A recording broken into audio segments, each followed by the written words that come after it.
هنسمعك ونشوف انت جاي تشتغل ايه. انا ايجابولوجيست. جاي تشتغل ايه؟ جاي تشتغل ايه؟ انا هحل لكم كل مشاكلكم اول ما تيجوا تقعدوا معايا. دكتوره بيطريه. انا جاي اشتغل عندكم سفير. وهنعرف انت اخترت الشغلانه دي ليه. شكلي كيوت. وبعدين جو بارل فرونسي كوم لو بتيز اوازو. يا ليبي انا هغير حاجات كتير قوي يا استاذه. خلينا هنا بقى اظبط، خلينا اهندس. ماشي هندسه. صلاة النبي احسن. وما تفتكرش ان الكلام بس كفايه عشان تشتغل، احنا اللي هنقرر اذا كانت الشغلانه تنفعك ولا لا. بعد كل ده خدتوا افكاري. هو انا كده اترفدت؟ تشوفي ايه، انا مؤهل. شايف نفسك تقدر تسد في الشغلانه دي؟ وهنسمع وهنعرف مين جاي يشتغل ايه النهارده مع همسة امام على الراديو 90-90.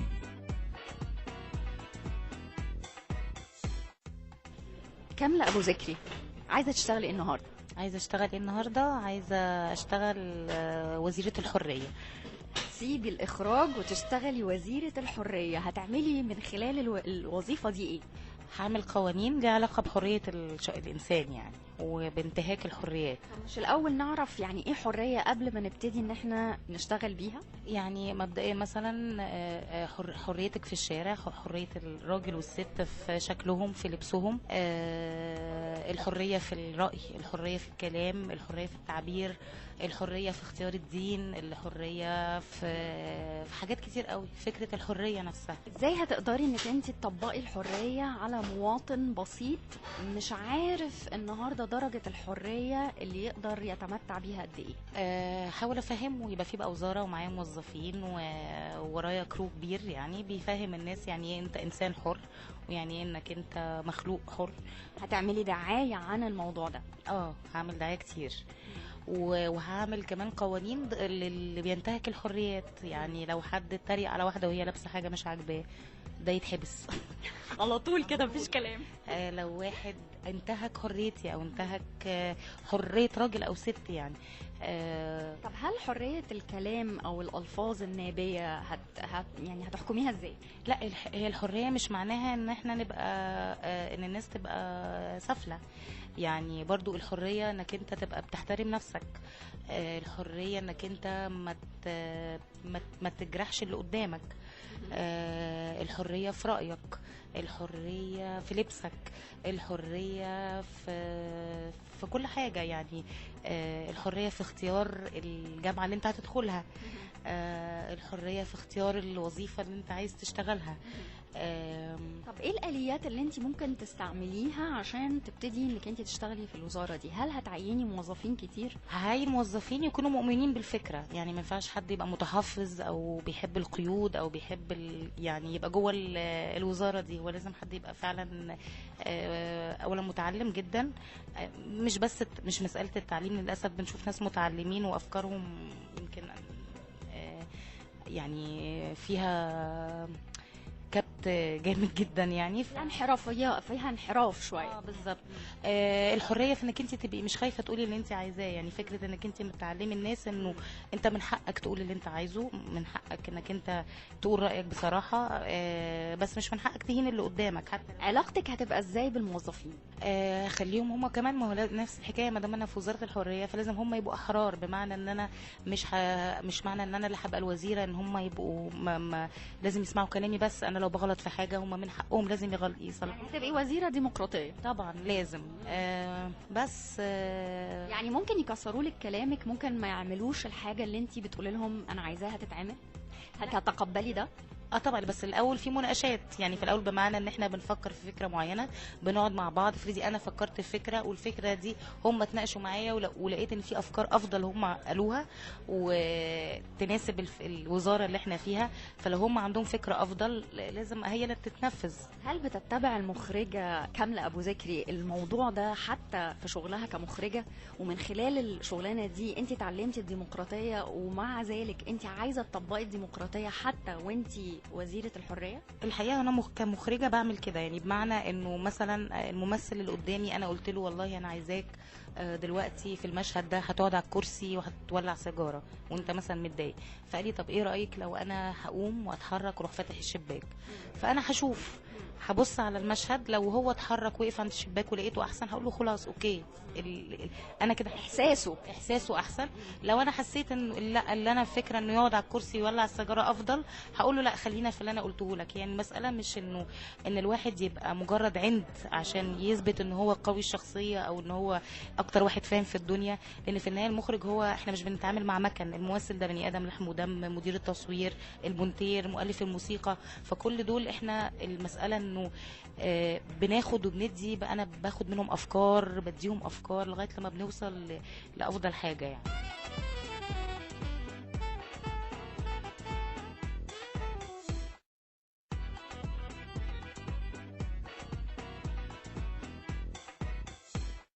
انتي طيبة جدا كوزيرة والناس كلها هتحب تشتغل معاكي. مقوماتك ايه تاني في كاملة ابو ذكري كشخصية؟ هقول ريادية، عندها ريادة كده او هي بتقود المسيرة. ايه المقومات في شخصية كاملة ابو ذكري التانية وايه نقط الضعف فيها؟ بصي يعني انا اولا ما بحبش فكره النكد، يعني ما بحبش فكره ان احنا مثلا يعني دايما بشوف مخرجين اللي مكشرين وقله ادب وعصبيه ما بحس انه الزعيق الكتير والعصبيه دي بتفقدك تركيزك يعني، او انت او في حتى مخرجين بيمثلوا العصبيه عشان يبانوا حبك للعمل. بس العصبيه والزعيق كتير بيفقدك تركيزك. طبعا في وقت معين انت بتضطري تزعقي او كده، لكن مش طول الوقت.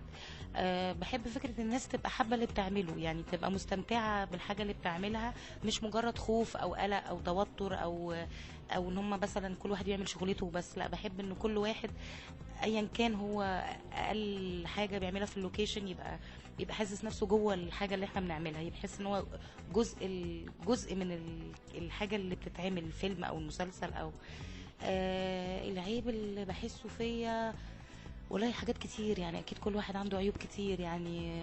ما نخلينا بقى صراحه كده ونقول عيب واحد. ساعات ببقى قماصه،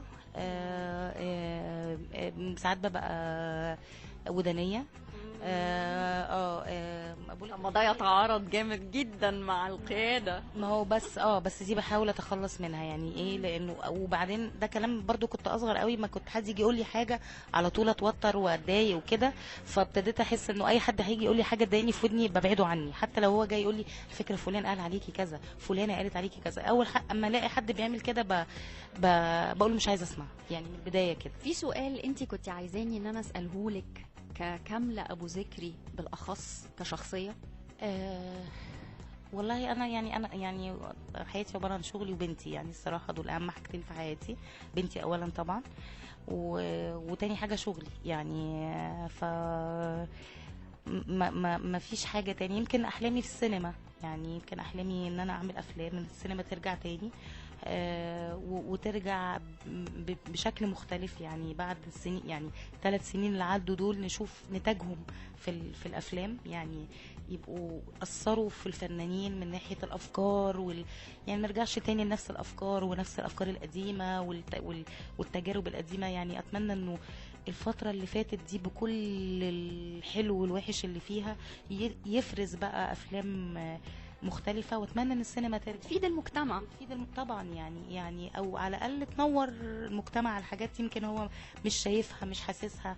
فانا املي ان السينما ترجع، لان انا يعني المسلسل الحمد لله ان انا فيه كويس ومبسوطة وكله، بس بصراحة السينما هي عارفة هي الام يعني.